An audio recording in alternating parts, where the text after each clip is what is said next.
দেখুন, শেখ হাসিনা যেখানে ইন্ডিয়াতে আছেন, আশ্রয় নিয়ে আছেন, সেই ইন্ডিয়াও তো ডক্টর ইউনূস সরকারকে স্বীকৃতি দিয়েছে। ইউনূস সরকারকে স্বীকৃতি দেওয়ার অর্থই হলো শেখ হাসিনাকে এখন আর তারা প্রধানমন্ত্রী ভাবছেন না। তাহলে শেখ হাসিনা কেন নিজের নামের আগে, তার নামটা উল্লেখ করার আগে কেন প্রধানমন্ত্রী ব্র্যাকেটে লিখতে হলো? ব্যারিস্টার বিপ্লব বড়ুয়ার এই যে ছেলে মানুষের একটা আচরণ, এটা আমার কাছে আমাকে খুবই হতাশ করেছে। এর মাধ্যমে কিন্তু অন্য কোনো ইঙ্গিত দিতে চান? যদি অন্য কোনো ইঙ্গিত দিতে চান, তার ফলও কিন্তু আমি মনে করি আওয়ামী লীগের জন্য খুব একটা শুভ হবে না। প্রিয় দর্শক, এখন এ পর্যন্তই। আল্লাহ হাফিজ। প্রিয় দর্শক, আসসালামু আলাইকুম রহমতুল্লাহ। খুব গুরুত্বপূর্ণ একটি ভিডিও নিয়ে আপনাদের সামনে হাজির হয়েছি। খুবই গুরুত্বপূর্ণ, আপনারা দেখলে বুঝতে পারবেন। অতএব প্রিয় দর্শক, আপনারা আমার চ্যানেলটাকে যারা সাবস্ক্রাইব করেন নাই, তারা ভিডিওটাকে সাবস্ক্রাইব করবেন, যেন আমি এমন গুরুত্বপূর্ণ ভিডিও দিলে আপনারা সবার আগে দেখতে পারেন। এবং যারা সাবস্ক্রাইব করেছেন তাদের প্রত্যেককে ধন্যবাদ। চলুন আমরা ভিডিওটা দেখে আসি। অভিনন্দন বার্তা পাঠাতে থাকেন, তো সেই হিসাবে সারা দুনিয়ার লোকে কিন্তু ট্রাম্পকে অভিনন্দন পাঠাচ্ছেন। যেমন ভারতের প্রধানমন্ত্রী মোদি, উনি অভিনন্দন বার্তা পাঠিয়েছেন এবং সেখানে তিনি ট্রাম্পকে তার নিজের বন্ধু হিসাবে অভিহিত করেছেন। যেমন তিনি বলেছেন যে নির্বাচনে আপনার ঐতিহাসিক বিজয়ে আন্তরিক অভিনন্দন আমার বন্ধু, মানে তাকে ফ্রেন্ড হিসাবে উনি আখ্যায়িত করেছেন। এই জিনিসটা ভাইস ভার্সা কেন? কিছুদিন আগে ট্রাম্প নিজেও এক্সে একটা টুইট করেছিলেন। এক্সে উনি যে বার্তাটা দিয়েছিলেন, সেখানে উনি মোদির সঙ্গে ওনার যে ঘনিষ্ঠ সম্পর্ক সেটা বর্ণনা করেছিলেন। আমাদের যিনি সরকার প্রধান, অন্তর্বর্তীকালীন সরকারের যিনি প্রধান উপদেষ্টা ডক্টর মোহাম্মদ ইউনূস, তিনিও কিন্তু ট্রাম্পের এই বিজয়ে অফিসিয়ালি একটা বার্তা পাঠিয়েছেন। সেখানে তিনি বলেছেন যে এই নির্বাচনে বিজয়ী হওয়ায় বাংলাদেশ সরকার এবং জনগণের পক্ষ থেকে আপনাকে আন্তরিক অভিনন্দন।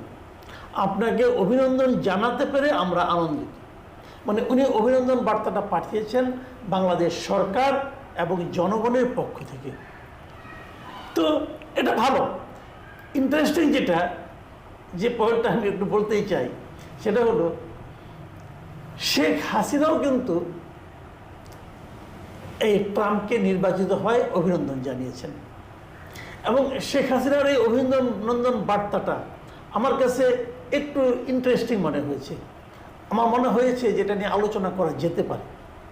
কিভাবে, কেন আমি বলছি। উনি বাংলা এবং ইংরেজি দু ধরনেরই আমি ওনার যে আওয়ামী লীগের ওয়েবসাইটে পেলাম।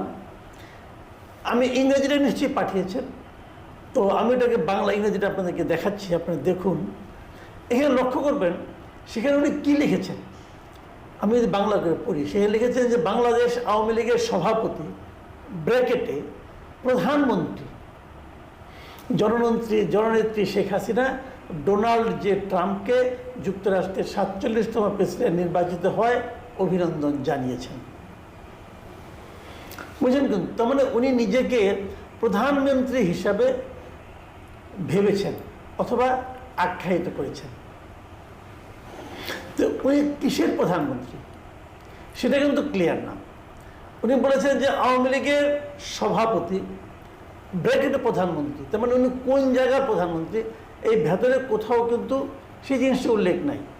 ভেতরে এক জায়গায় আছে যে Sheikh Hasina Donald J Trump এবং মেলানিয়া ট্রাম্পের সাথে তার প্রথম প্রেসিডেন্সির সময় প্রধানমন্ত্রী হিসাবে তার বিভিন্ন সাক্ষাৎ ও সাক্ষাৎকারের স্মৃতি স্মরণ করেন। তিনি আশা প্রকাশ করেন তার দ্বিতীয় প্রেসিডেন্সির অধীনে বাংলাদেশ ও মার্কিন যুক্তরাষ্ট্রের মধ্যেকার দ্বিপাক্ষিক সম্পর্ক আরও মজবুত হবে। তার মানে বাংলাদেশ সরকারের সঙ্গে ট্রাম্প সরকারের সম্পর্ক আরও মজবুত হবে, এটা উনি আশা করেছেন। কিন্তু এই সরকারে তো উনি নেই, সেটা কিন্তু উনি কোথাও উল্লেখও করেননি। এবং উনি আবার আগের সময় যে উনি গিয়েছিলেন, ওনার সঙ্গে ছবি তুলেছিলেন, যে একসঙ্গে দেখা হয়েছিল, সেগুলো আবার উল্লেখ করে একটু স্মরণ করিয়ে দিয়েছিলেন। এই প্রসঙ্গগুলো আনলাম কেন সেটা আমি বলি। আল্লাহ মানে গত কয়েকদিন ধরে কিন্তু আমরা দেখছিলাম যে ট্রাম্প মাঝখানে একবার বাংলাদেশের কিছু ইস্যু নিয়ে এক্স হ্যান্ডেলে কিছু কথা লিখেছেন, এবং সেখানে তিনি একটা কথা লিখেছিলেন, দুটো কথা আমি বলি বাংলাদেশ সম্পর্কে তার ছিল। বাংলাদেশের নাম উল্লেখ করে লিখেছিলেন। এক নম্বর হলো বাংলাদেশের সংখ্যালঘু বিশেষ করে হিন্দুদের উপর দলবদ্ধভাবে হামলা করা হচ্ছে, এই একটা তথ্য। আরেকটা হলো বাংলাদেশের সর্বোপরি এখন একটা মানে টোটাল কেওয়াজ টাইপের একটা অবস্থা চলছে, মানে মানে সার্বিক একটা বিশৃঙ্খল পরিবেশ বাংলাদেশ, পুরোপুরি বিশৃঙ্খল পরিবেশ বাংলাদেশে বিরাজ করছে, এটা উনি বলেছিলেন।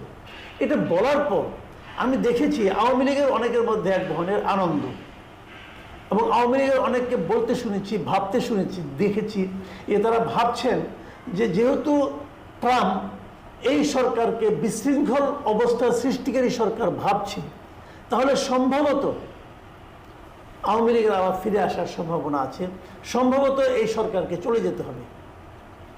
এবং আওয়ামী লীগ কিন্তু বরাবরই বলে এই সরকার ক্ষমতায় এসেছে মার্কিন ষড়যন্ত্রের অংশ হিসাবে। তো মার্কিন সরকার তখন ছিল কারা? জো বাইডেন ছিল। জো বাইডেনের সঙ্গে ইউনূস সাহেবের সুসম্পর্কের দৃশ্য তো আমরা দেখেছি। জো বাইডেন তার প্রচলিত নিয়মকানুন ভেঙে ইউনূস সাহেবের সঙ্গে দেখা করেছেন এবং দ্বিপাক্ষিক বৈঠক করেছেন নিউ ইয়র্কে, এবং এটার মাধ্যমে প্রমাণ করা গেছে যে ইউনূস সাহেবের সঙ্গে জো বাইডেনের খুব ভালো সম্পর্ক।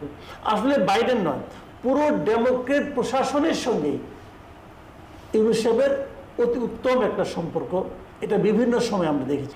কিন্তু এর বিপরীতে রিপাবলিকানদের সঙ্গে খুব একটা ভালো সম্পর্ক কখনো ছিল এটা আমাদের দৃশ্যমান হয়নি। তবে উনি ভালো, ওনার সঙ্গে যোগাযোগটা সবারই আছে। এই বিষয়টাকেই হয়তো আওয়ামী লীগ ক্যাশ করতে চেয়েছে, আওয়ামী লীগ বুঝাতে চেয়েছে যে যদি ট্রাম্প ক্ষমতায় আসে তাহলে হয়তো আওয়ামী লীগের আবার একটা চান্স আছে, অথবা ট্রাম্প যদি ক্ষমতায় আসে তাহলে হয়তো এই অন্তর্বর্তীকালীন সরকার অথবা ইউনূস সরকার হয়তো আগের মতো যদি বিপাকে নাও পড়ে, তাও আগের মতো অত বেশি সুযোগ সুবিধা নাও পেতে পারে, এই ধরনের একটা চিন্তা। তার উপর আবার মোদির সঙ্গে সম্পর্ক আওয়ামী লীগ মনে করতেছে, এবং অনেকেই মনে করছে যে ট্রাম্প ক্ষমতায় আসলে হয়তো বিভিন্ন দেশ সম্পর্কে তাদের যে মূল্যায়ন, তাদের যে ব্যবহার, এটাও হয়তো একটু চেঞ্জ হবে। হয়তো এই পুরো রিজিয়নের নিয়ে তারা হয়তো আর মাথা ঘামাবে না, হয়তো এটা ইন্ডিয়ার উপরই ছেড়ে দিবে, এরকমও কিন্তু হতে পারে। এই ধরনের চিন্তা অনেকের মধ্যে আছে। এই চিন্তাগুলোর নেট ফল কি হবে সেটা বলা বড় কঠিন। তবে আমি যেটা বলবো, আমার বটম লাইন যেটা আলোচনার, যে শেখ হাসিনা যে নিজেকে প্রধানমন্ত্রী হিসেবে এনে নিজেকে প্রমাণ করার চেষ্টা করছেন, অথবা ওনার হয়ে বিপ্লব বড়ুয়া যে লিখেছেন, এটা আমার কাছে মনে হয়েছে একটু ছেলে মানুষই কাজ।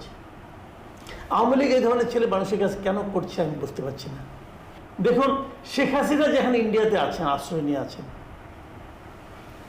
সেই ইন্ডিয়াও তো ডক্টর ইউনূস সরকারকে স্বীকৃতি দিয়েছে।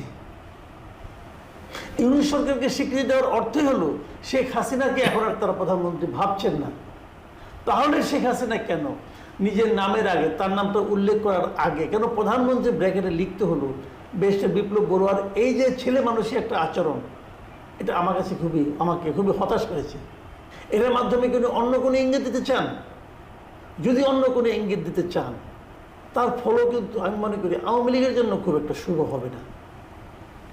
প্রিয় দর্শক, এখন এই পর্যন্তই। আল্লাহ হাফিজ।